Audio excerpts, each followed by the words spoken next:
નમસ્કાર દર્શક મિત્રો, નિર્માણ ન્યૂઝની વિશેષ રજૂઆત ઝીરો અવર કાર્યક્રમ સાથે હું છું યજ્ઞ ત્રિવેદી. દર્શક મિત્રો, આજે ઝીરો અવર કાર્યક્રમમાં વાત કરવાની છે કે અમેરિકી ઉદ્યોગપતિ અને તેની સાથે અબજોપતિ એવા જ્યોર્જ સોરોસનું એક નિવેદન સામે આવ્યું હતું. એક નહીં પરંતુ તેમના દ્વારા જે નિવેદન કરવામાં આવ્યું તેને લઈને ચોક્કસ એક પ્રશ્નચિહ્ન તો યથાવત જોવા મળતો હોય છે કે કેમ ભારત દેશને લઈને આ પ્રકારના જે નિવેદનો અત્યારે તો આપવામાં આવતા હોય છે. એક બાજુ જ્યારે ભારત દેશની વાત થતી હોય ને તેમણે એમ કહ્યું કે ના, ભારત દેશ એ લોકતાંત્રિક દેશ છે, એમાં કોઈ પણ ના નહીં. પરંતુ જ્યારે વડાપ્રધાન નરેન્દ્ર મોદીની વાત થતી હોય ત્યારે વડાપ્રધાન નરેન્દ્ર મોદી એ લોકતાંત્રિક નથી તેવું તેમના દ્વારા નિવેદન આપવામાં આવ્યું છે. અગાઉ પણ CAA હોય કે પછી કલમ 370 હોય તેને લઈને તેમના દ્વારા ઘણા બધા નિવેદનો આપવામાં આવ્યા છે અને તેની સાથે ક્યાંક તેમણે એક પ્રશ્નચિહ્ન એ પણ ઊભો કર્યો હતો કે આ પ્રકારની પરિસ્થિતિ કેમ ભારતમાં એક બાદ એક યથાવત જોવા મળતી હોય છે. આ ના માત્ર ભારતીય જનતા પાર્ટીને લઈને કટાક્ષ કર્યો છે પરંતુ કોંગ્રેસે પણ જે રીતે આ સ્ટેટમેન્ટ લઈને નિંદા કરી છે.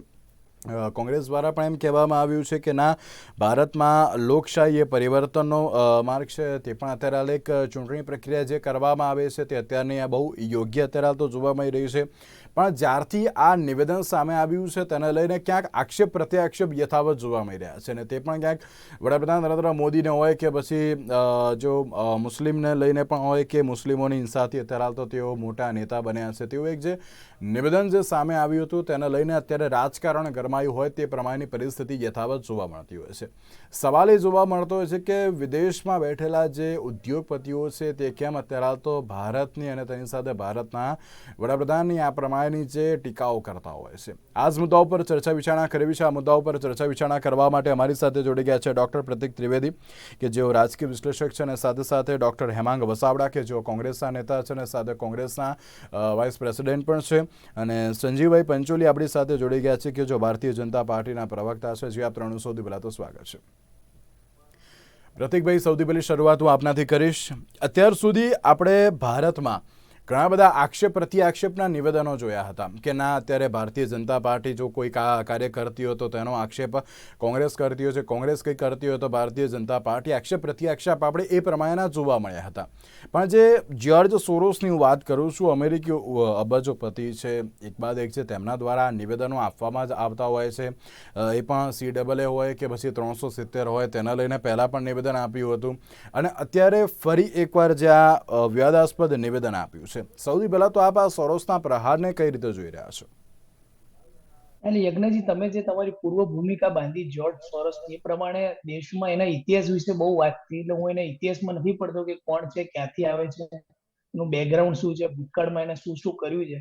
પણ હું અત્યારની કરંટ પરિસ્થિતિની વાત કરું તો જ્યોર્જ સોરોસના નિવેદનનો ટાઈમિંગ બહુ અગત્યનો છે કે જ્યારે 2014 થી ભારતમાં ભારતીય જનતા પાર્ટીની સરકાર છે અને છેલ્લા ઘણા દિવસોથી આપણે જોઈએ છે કે સમગ્ર દુનિયામાં એક પ્રકારનો અજંપો સર્જાઈ રહ્યો છે. પછી આર્થિક હોય, રાજકીય હોય કે સામાજિક હોય, કોઈક ને કોઈક પ્રકારનું પરિવર્તન દરેક જગ્યાએ ચાલી રહ્યું છે. તમે સાઉથ ઇસ્ટ એશિયાની જ વાત કરો તો શ્રીલંકા હોય, પાકિસ્તાન હોય, નેપાળ હોય, બાંગ્લાદેશ હોય, તે બધાની પરિસ્થિતિમાં ભારત આર્થિક રીતે ઘણું સબળ છે અને દુનિયાની પણ અપેક્ષાઓ ભારત પાસે છે. એટલે તમે જુઓ કે છેલ્લા દિવસોમાં ભલે બે પ્રાઇવેટ કંપનીઓ વચ્ચે પણ ડીલ થઈ હોય, જે હું એરબસની અને બોઈંગની વાત કરું છું, પણ તેનો શ્રેય પણ ભારતની સરકાર, ન માત્ર ભારતની સરકાર પણ એમાં અમેરિકાના જો બાઇડન પણ જોડાય, ઇમેન્યુઅલ પણ જોડાય અને સાથે સાથે રિશી સુનક પણ જોડાય.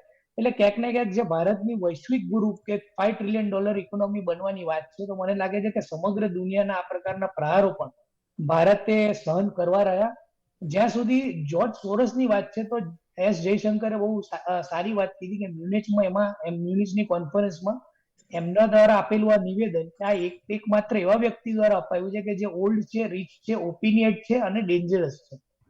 ભૂતકાળની વાતો ઘણી બધી આપણે સાંભળી હશે કે એમને ઇંગ્લેન્ડમાં શું કર્યું હતું, એના પાઉન્ડને કેવી રીતે ધ્વસ્ત કર્યું હતું, સાઉથ ઇસ્ટ એશિયામાં જ્યારે થાઈબાતની વાત હતી એના ઉપર કેવી રીતે એમનું નિયંત્રણ હતું. પણ હું એમને એક નિવેશક તરીકે જોઉં તો મને એવું લાગે છે કે જેમ ભારતમાં રહેલા નાગરિકોને એમનો ઓપિનિયન આપવાનો અધિકાર છે, એમને પણ એમનો ઓપિનિયન આપવાનો અધિકાર છે. વાત માત્ર એટલી છે કે એમણે જે મુદ્દો ટાંક્યો છે કે જે અદાણી અને નરેન્દ્ર મોદીના રિલેશનની વાત છે કે જે સુપ્રીમ કોર્ટે પણ બંધ કવર જે છે ન સ્વીકારીને એક પોતાની કમિટી બનાવવાની વાત કરી, તો મને લાગે છે કે જે સ્મૃતિ ઈરાની દ્વારા વેધક આક્ષેપો કરવામાં આવ્યા અને દરેક વાતને પેટ્રિયોટિઝમ સાથે જોડાઈને સમગ્ર દેશને એનો વિરોધ કરવાની વાત જે રજૂ કરી, મને એવું લાગે છે કે ક્યાંક ને ક્યાંક આનો લોજિકલ આન્સર આપતા ભારતીય જનતા પાર્ટી અત્યાર સુધી એ પછી સબજ્યુડિસ મેટરનું બહાનું કર્યું હોય કે પછી બીજું બહાનું કર્યું હોય, લોકોને અત્યાર સુધી મને લાગે છે કે કન્વિન્સ કરવામાં એટલી સફળ નથી રહી ને એના માટે આ પ્રકારના આક્ષેપો આવા નિવેશકો દ્વારા એટલે આવવાના કે એનું કામ જ એ છે કે જ્યારે ભારતીય અર્થતંત્રમાં થોડો ઘણો બી સ્ટ્રેસ આવશે અને કરન્સી ડાઉન થશે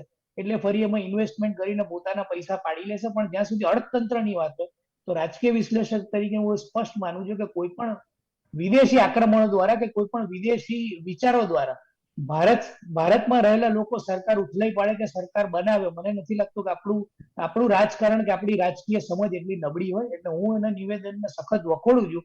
પણ સાથે સાથે કોંગ્રેસના જયરામ રમેશે પણ જેવું કીધું કે ભારતમાં આંતરિક મામલો જે અમે એને ઉકેલી લઈશું. વાત માત્ર એટલી છે કે ભારતીય જનતા પાર્ટી અદાણી અને નરેન્દ્ર મોદીના રિલેશનને કે એના સંબંધને અથવા તો એક જે મની લોન્ડરિંગનો મામલો છે એને કેવી રીતે પેટ્રિયોટિઝમ તરફ લઈ જાય છે, મને લાગે છે થોડું સમજ માંગી લેવો વિષય છે.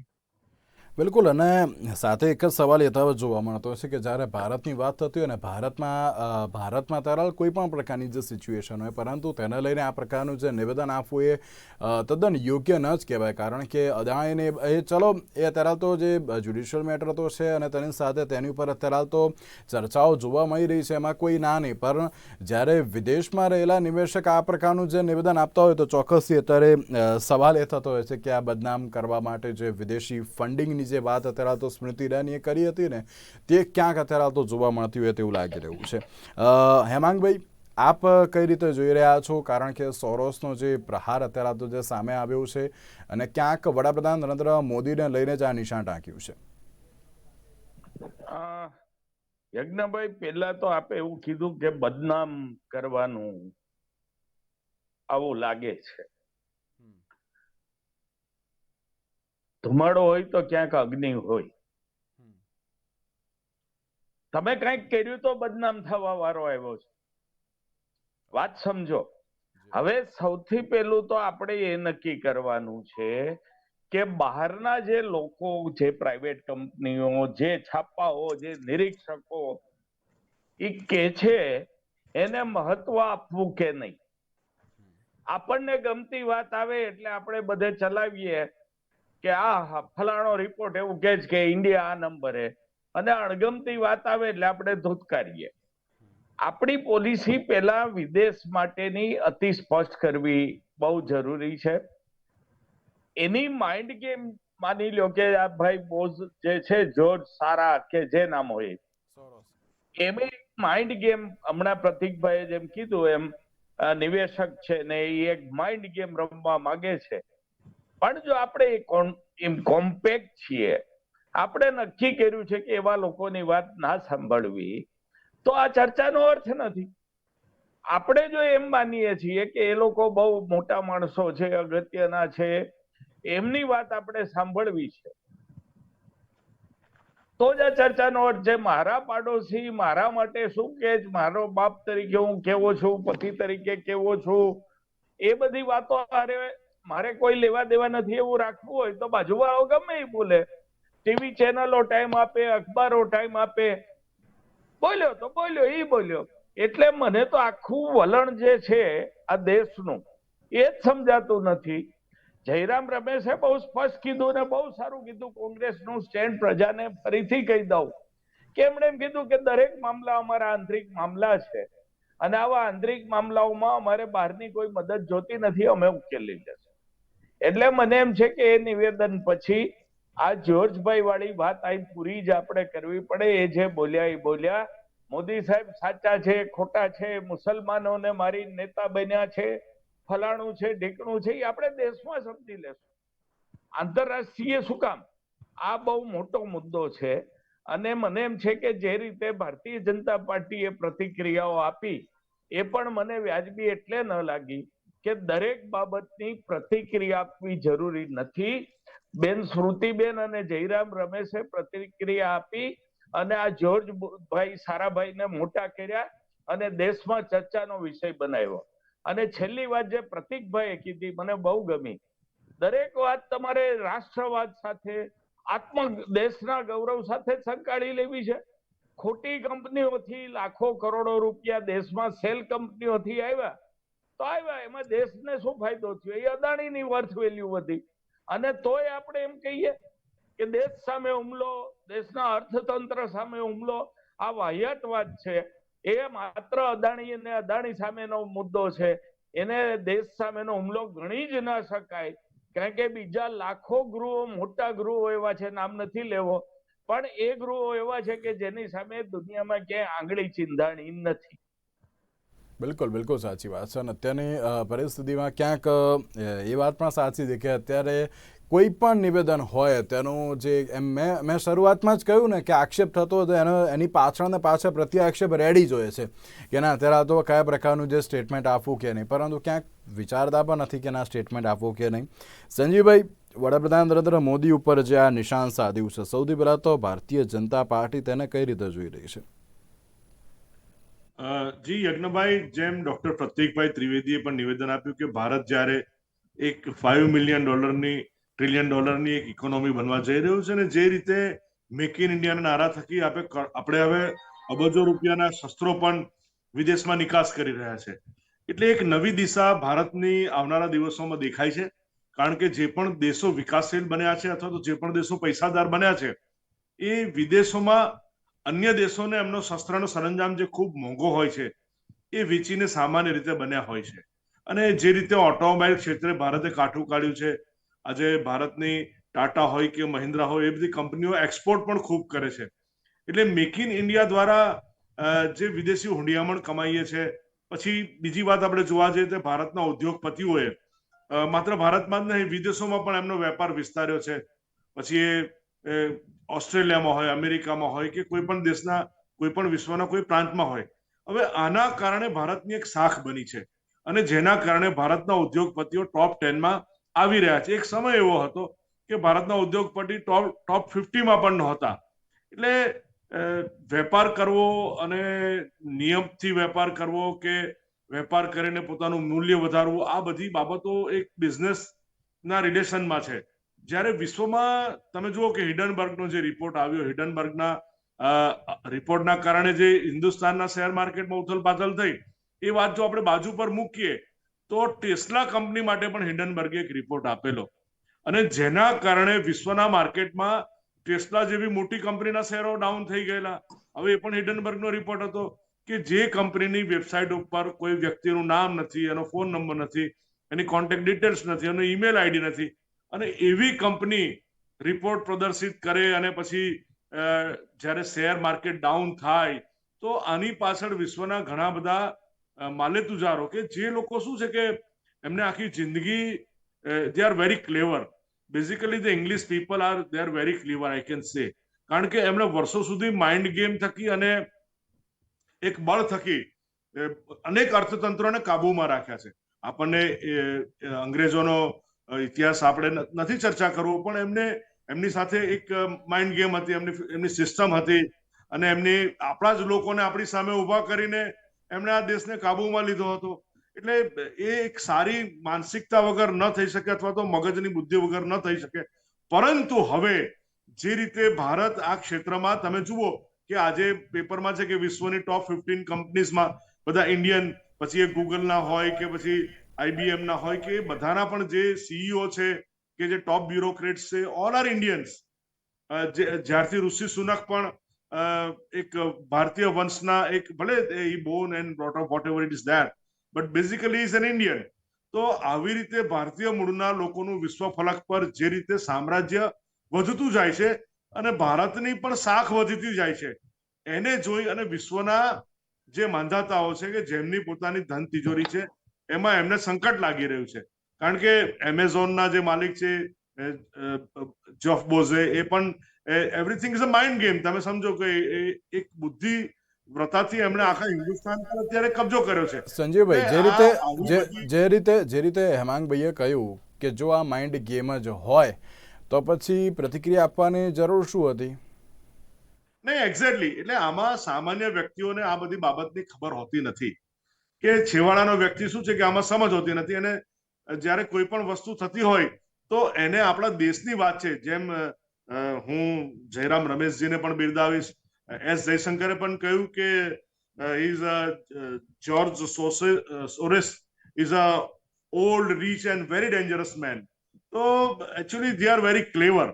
અને હવે જ્યારે ભારતમાં પણ આપણે આ દિશામાં આગળ વધી રહ્યા છે, આપણી પાસે આપણું યુવાધન ભારતમાં જ નહીં પણ વિદેશોમાં પણ ખૂબ અગ્રીમ હરોળમાં છે, અને ભારતના ઉદ્યોગપતિને કેવી રીતે પછાડી શકાય એનો એક પ્રપંચ હવે વિદેશી કંપનીઓ દ્વારા થઈ રહ્યો છે. એનો એક આ ભાગ છે એવું હું ચોક્કસ કહીશ. એટલે we must be the eye opener, our political party should be eye opener, અને એના કારણે સ્મૃતિબેન અને ડોક્ટર જયશંકરે નિવેદનો આપ્યા છે, અને આ જ આપણું સ્ટેટમેન્ટ હોવું જોઈએ.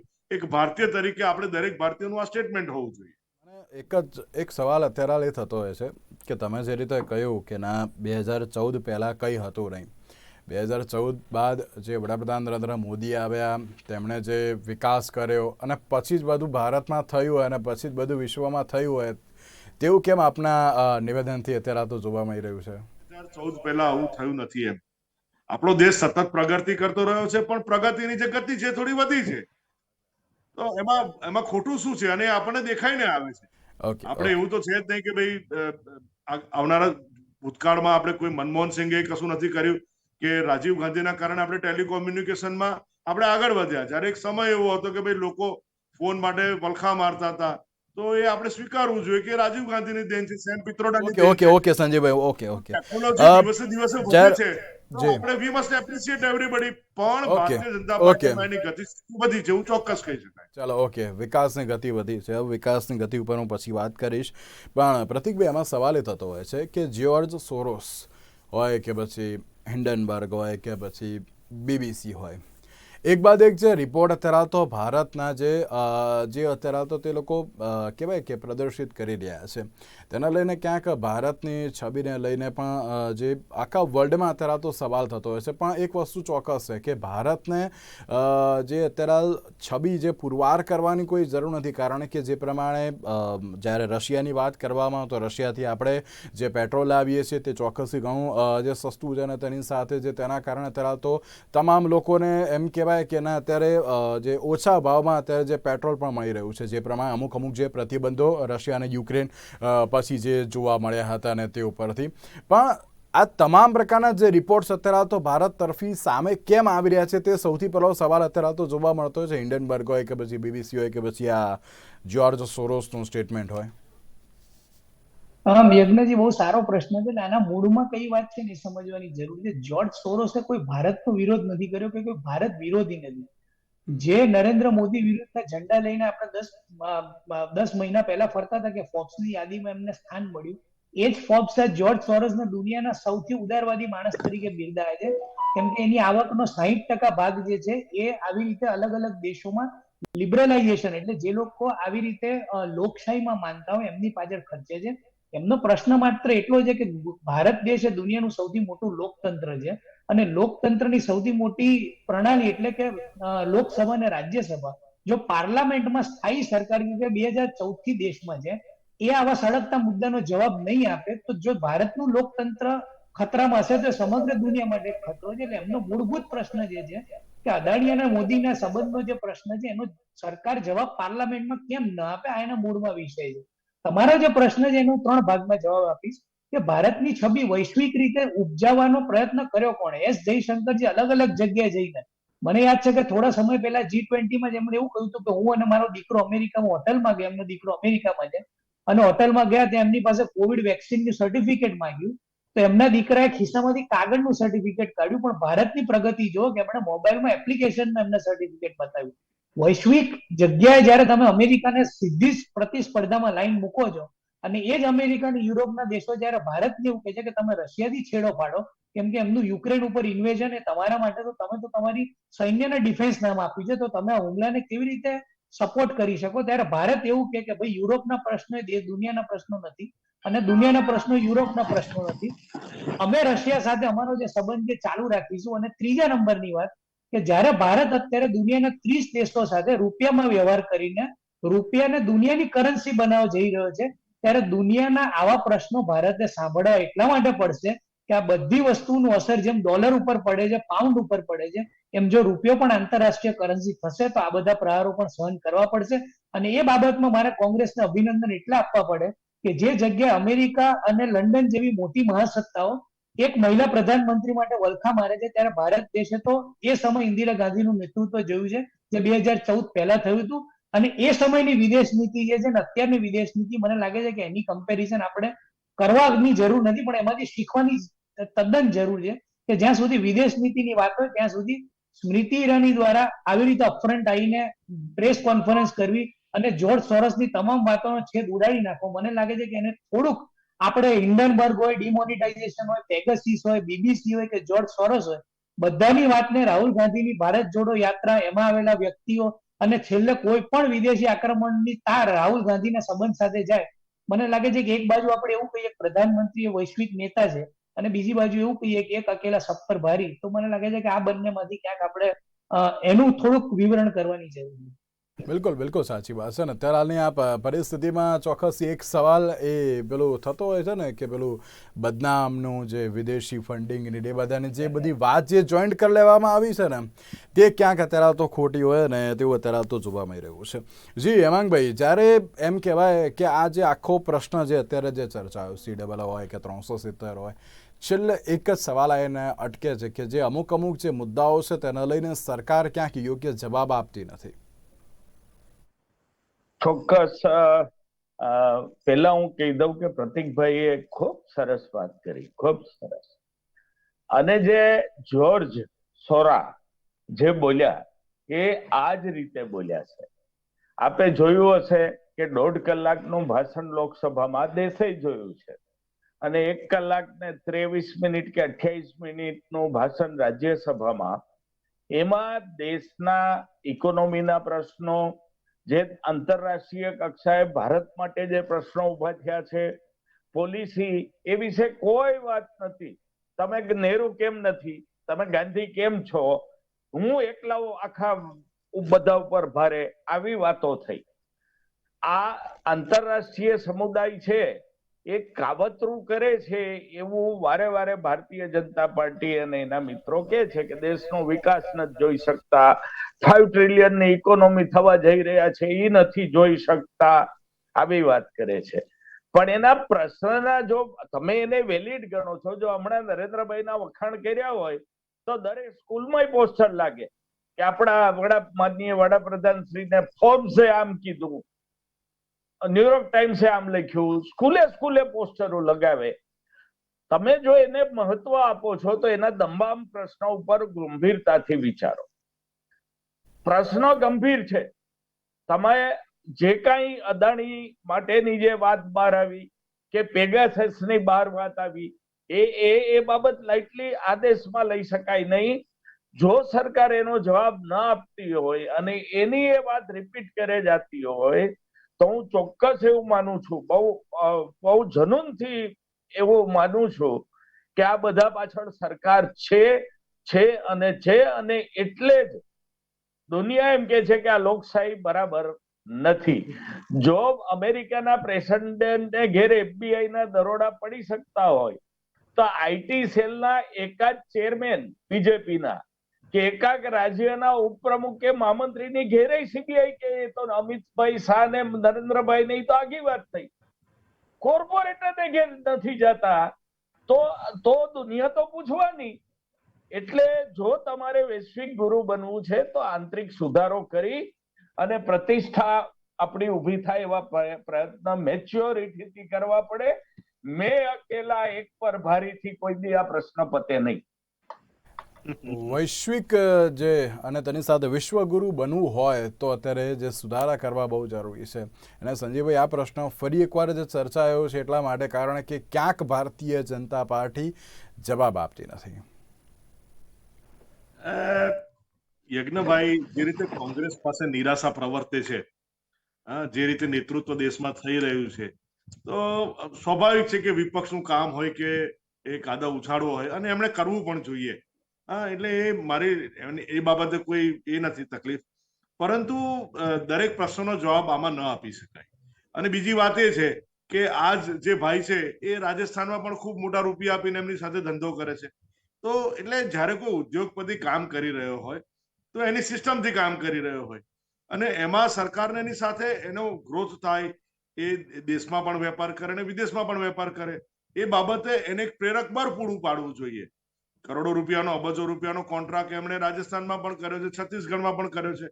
તો ત્યાં એ વિશે ચર્ચા થતી નથી, કારણ કે ત્યાં એમને ત્યાં વહાલા લાગતા હોય છે.